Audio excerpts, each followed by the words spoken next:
नमस्ते, जय श्री कृष्णा, राधे राधे। तो आप लोग कैसे हैं? जैसा कि हमने कहा था पूस की रात की सेकंड वीडियो आएगा तो आ गया है। हम पिछले लेक्चर में देखे थे जो हल्कू को ठंड लग रहा था और वो ठुर रहा था। तो अब आइए इससे आगे चलते हैं। जबरा ने परे परे दुम हिलाया और अपनी कोकू को दीर्घ बनाता हुआ एक बार झमाई लेकर चुप हो गया। उसकी श्वसन बुद्धि ने शायद तार लिया, स्वामी को मेरी कोकू से नींद नहीं आ रही। देखिए, मतलब जबरा ने अरे परे अपना दुम मतलब होता है पूछ नेंगरी हिलाकर और अपनी कोकू को दीर्घता बनाया, लेकिन एक बार वो जमाई लेकर चुप हो गए। मतलब एक बार वो कस के बोलकर फिर चुप हो गए और उनकी न मन की माइंड में ये चीज़ मालूम हो गया कि मेरे जो मालिक है उनको न कुकू से नींद नहीं आ रही है। हल्कू ने हाथ निकालकर जबरा की ठंडी पीठ सहलाते हुए कहा, कल से मत आना मेरे साथ, नहीं तो ठंडे हो जाओगे। यह रांड पछुआ न जाने कहाँ से बर्फ ले आ रहे हैं। उर्दू तो फिर एक चैलम भरू, किसी तरह रात तो कटे, 8 चैलम तो पी चुका हूँ। देखिए, हल्कू एकदम है गजेरी टाइप का आदमी, जो होता है ना गांव घर में गजेरी टाइप का आदमी। तो वो ना हल्कू अपने जबरा कुत्ता को पीठ सहलाते हुए कहता है, कल से तुम मत आना। यह जो रान पछुआ है यह कहाँ से बर्फ़ ला रही है। लाओ, मैं एक चीलम भरूँ, किसी तरह से रात तो कट जाए। और हल्कू ने अभी तक 8 चीलम मार चुका है। अब देखिए, यह खेत का मग है और एक भगवान ऐसे परे परे जिनके पास जारा जाए तो गर्मी से घबराए भागो। मरे मोटे गद्दे लिहाफे कम्मल मजाल की जोरे से गुजर हो जाए, तकदीर की खूबी है मंजूरी पम करे, मज़ा दूसरे लूटे। देखिए, जो हल्कू जो कह रहा है, एक है भगवान जो परे परे जिनके पास जारा जाए तो गर्मी से घबरा कर भागे, सरे मोटे गद्दे लिहाफ कम्मल मजाल की जारे की गुजर हो जाए, तकदीर की खूब है मजदूरी पम करे, मज़ा दूसरे लूटे। हल्कू और गड्ढे में जो जरा सी आग निकालकर चीलम भरी, जबरा भी उठ पड़ा। अब देखिए, जो गाजा सब पीता है उसमें न पहले न आग धराता है। तो हल्कू के पास जो गड्ढे था उसमें से आग निकालकर वो अपने चीलम में भर डाला और उस टाइम जबरा भी उठ गया। हल्कू ने चीलम पीते हुए कहा, पिएगा चीलम, जारा तो क्या जाता है, हाँ जरा मन बहल जाता है। वो हल्कू ने चीलम पीते हुए कहा, पिएगा चीलम, जारा तो क्या जाता है, हाँ जरा मन बहल जाता। मतलब वो अपने मन को बहलाने के लिए चीलम पी रहा है। जबरा ने उसके मुंह की ओर प्रेम से झलकती हुई आँखों से देखा। अब देखिए, झलकती हुई आँखों से देखा मतलब वो जो उनके कुत्ता है एकदम प्रेम से स्नेह के भाव से अपने हल्कू को देख रहा है। जिस तरह से एक प्रेमिका को अपने वो झलकती आँखों से देखता है, उसी तरह उनके जबरा उनके मुंह की ओर एकदम प्रेम से झलकती हुई आँखों से देख रहा है। हल्कू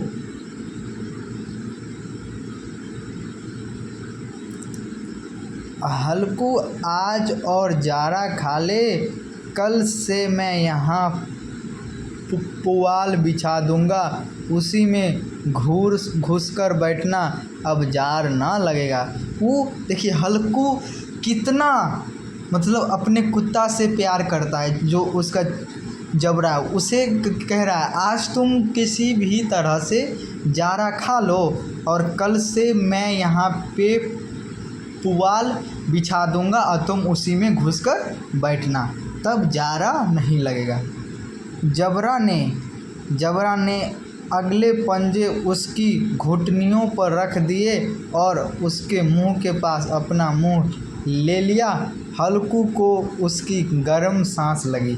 अब देखिए उसका जो कुत्ता जो जबरा है वो अपनी अगली पंजा उसके घुटने पर रख दिया और उसके मुंह के पास अपना मुंह रख दिया, और जब वो सांस लिया तो उस हल्कू को उसकी जो कुत्ता का सांस था वो गरम लगी।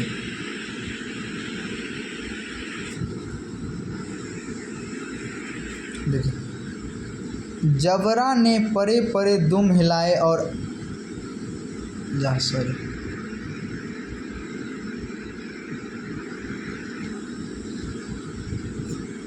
चीलम पीकर हल्कू फिर लेटा हुआ एक निश्चय कर लेता है कि चाहे जो कुछ हो अब की सो जाऊंगा। एक ही क्षण में उसके हृदय में कंपन होने लगा। कभी कभी इस करवट लेता, कभी उस करवट लेता, पर जारा किसी पिशाच की भांति उसकी छाती को दबाए हुए था। अब देखिए चीलम मारकर हल्कू ने निश्चय कर लिया कि हम लेटेंगे, अब की चाहे जो कुछ भी हो हम सो जाऊंगा। एक ही क्षण में उसके हृदय में कंपन होता है और कभी इस करवट लेता है, कभी उस करवट लेता है, पर जारा किसी भूत पिशाच की भांति उसके छाती को दबाए जा रहे हैं। जैसा आप लोग देखते हैं, जो आप सब अपने स्टूडेंट लाइफ में किसी भी चीज़ के लिए जो बेचैन हो जाते हैं, मान लीजिए आपका न एक दिन के बाद न रिजल्ट आना होता है तो कैसे मन घबराते रहता है, आपको न अच्छा से नींद नहीं आता, आपने इस करवट लिख लेते हो उस करवट, तो उसी तरह हल्कू को भी मतलब नींद नहीं आ रहा है, और जैसे लग रहा है जो कोई न भूत जो होता है पिशाच उसके न सिर उसके छाती को दबाए जा रहा है। जब किसी तरह से न रहा गया तो उसने जबरा को धीरे से उठाया और उसके सिर को थपथपाकर उसे अपनी गोद में सुला दिया। कुत्ता की देह से जाने कैसी दुर्गंध आ रही थी, पर वो अपनी गोद से चिपटाए हुए ऐसे सुख का अनुभव कर रहा था जो इधर महीनों से उसे ना मिला था। अब देखिए मतलब हल्कू को मन एकदम बेचैन था, तो वो क्या किया, अपने कुत्ते को उठाया और उसे थपथपाकर अपने गोद में ले लिया और उनको अपने गोद में लेकर उसे गोद से चिपटाए हुए एकदम सुख का अनुभव कर, और लेकिन उसका तो गंध भी उसको एकदम न जाने किस तरह के दुर्गंध आ रही थी। जबरा शायद समझ रहा था कि स्वर्ग यही है, और हल्कू की पवित्र आत्मा में तो उसे कुत्ते के प्रति घृणा की गंध तक नहीं थी। और जबरा मन में सोच रहा था, भाई आज क्या हो गया, आज मालिक इतना मेरे पर उखड़ क्यों गए, तो उसे लग रहा था तो भाई स्वर्ग तो यही है। हल्कू की पवित्र आत्मा ने कुत्ते के प्रति ना ही कोई घृणा की गंध तक नहीं थी। अपने किसी अभिनय मित्र या भाई को भी वह इतनी तत्परता से गले लगाता।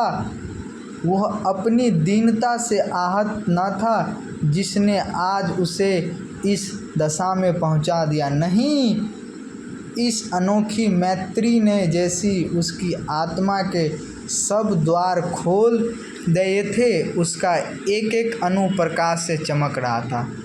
वह सोच रहा है जो वो अपनी दीनता से अधीन है, जे इसने आज उसकी यह दशा में पहुंचा दिया है। नहीं, उनकी अनोखी मैत्री ने जैसे उसकी आत्मा सब द्वार खोल दिया और एक न प्रकाश के अनु चमक रहा। साहस जबरा ने किसी जानवर की आहट पाई और ये सब सोचते सोचते जो उनकी जबरा था वह किसी जानवर की आहट पाए। इस विशेष आत्मीयता ने उसमें एक नई स्फूर्ति पैदा कर दी थी और यह बात जानकर उसमें एक स्फूर्ति आ गई, मतलब फुर्ती आ गई।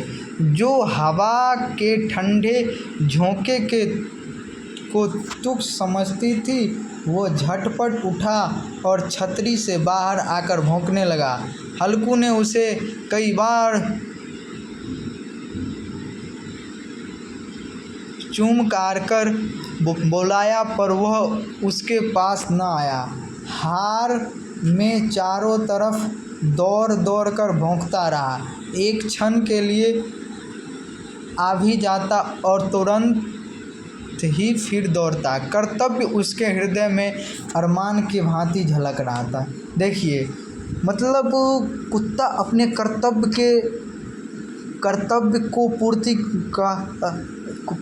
करने के लिए वो कितना अग्रणी था, आप इनके जबरा से समझ सकते हैं। जो वो उसको लगा जो हमारे मालिक के खेत में कोई न अनजान जानवर आके फसल नष्ट कर देगा, तो वह मतलब उसको न मतलब भगाने का कोशिश करता। वो न हार मतलब खेत के चारों तरफ न चक्कर लगा रहा है जो कोई अनजान जानवर ना आ जाए। और यह निष्ठावान है जो कर्तव्य उसके हृदय में अरमान की भांति झलक रहा है। जो कर्तव्य है उसके न हृदय में झलक रहा। 1 घंटा और गुजर गया।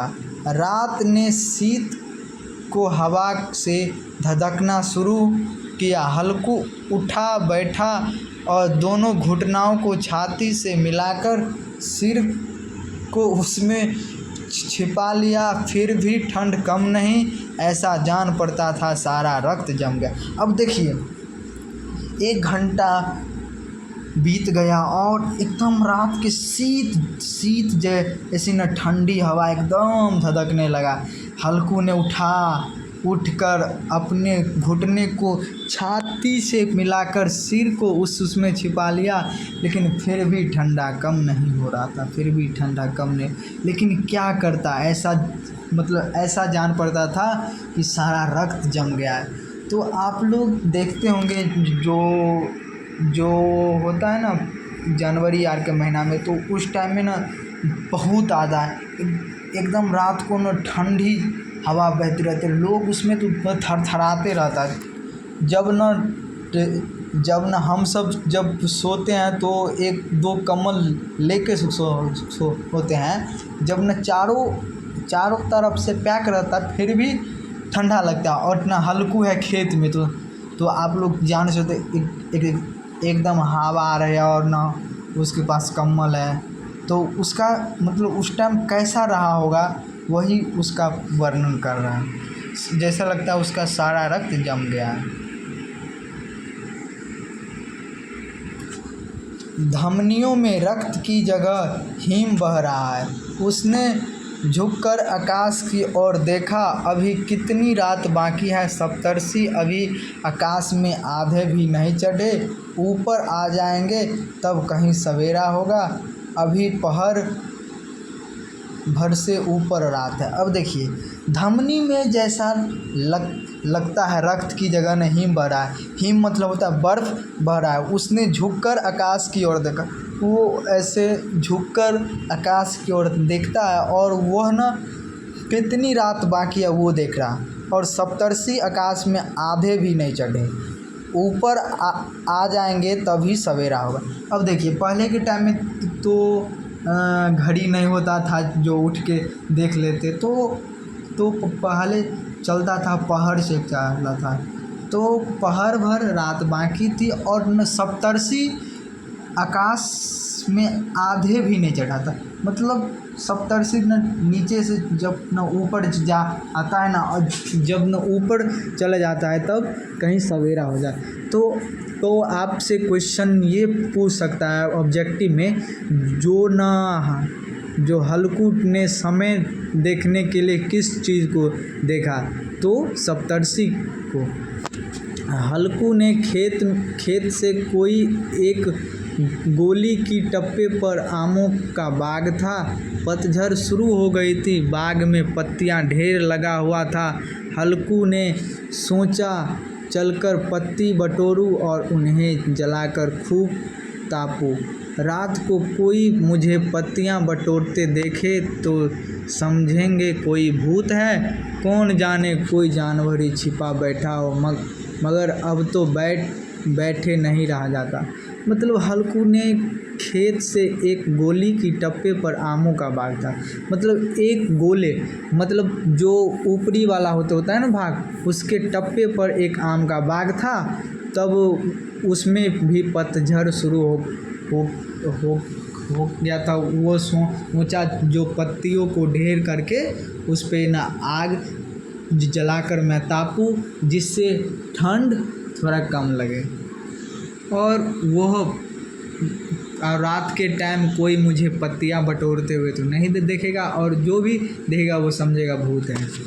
उसने पास में अरहर के खेत में जाकर कई पौधे उखाड़ लिए और उनका एक झाड़ू बनाकर हाथ में सुलगता हुआ उपला ले हुए बगीचा की तरफ गया। जबरा ने उसे आता देखा तो पास आया और दुम हिलाने लगे। अब देखिए, उसने अरहर की खेत में जाकर कुछ पौधा उखाड़ लिए और उसका झाड़ू बना लिए, और वो जाकर हाथ में सुलगता हुआ उपला लेकर बगीचा की तरफ गया। यहाँ पे उपला का कहने का मतलब होता है गोईठा, जो गांव घर में होता है ना गोईठा। हल्कू ने कहा, अब तो नहीं रहा जाता जबरू, चलो बाग में पत्तियां बटोरे तापे। मतलब हल्कू अब जबरे को कह रहा है, अब नहीं रहा जाता जबरू, अब चलो बाग में पत्तियां बटोर कर तापे, ठंडे हो जाएगा तो फिर आकर सोएंगे, अभी तो रात बहुत है। वो कह रहा है ठंडे हो जाएगा ना, ठंडे मतलब होता है जो थोड़ा ना सर्दी कम हो जाएगा तब आकर सोएंगे। जबरा ने कूकू करके सहमति प्रकट की और आगे बगीचे की ओर चला। बगीचे में धूप अंधेरा हुआ था और अंधकार में निर्दय वन पत्तियों को कुचलता हुआ चला जा रहा था। वृक्षों से ओस की बूंदें टप टप कर नीचे टपक रही थी। एकाएक एक झोंक मेहंदी के फूलों की खुशबू लिए हुए आए, और जो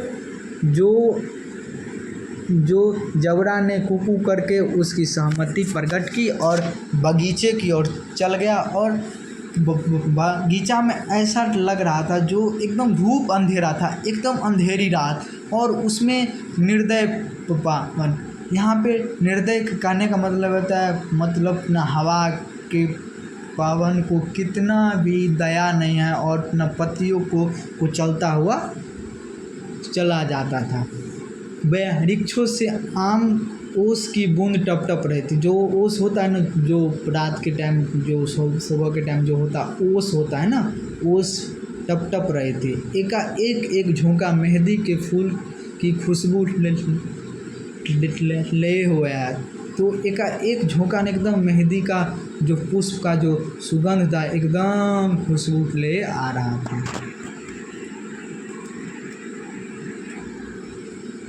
अब देखिए इससे आगे फिर पार्ट 3 में डिस्कशन करेंगे और इसमें यह रहेगा जो ना उसके जो आग जो सो लगाता है, तो जब हल्कू को नींद आ जाता है तो आग ना एकदम उस टाइम तो हवा चलता रहता है, तो उसके ना पूरा फसल में आग लग जाता है।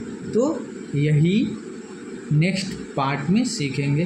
तब तक के लिए धन्यवाद। आप लोग पढ़ते रहिए और अपने बोर्ड की तैयारी करते रहिए। जय हिंद।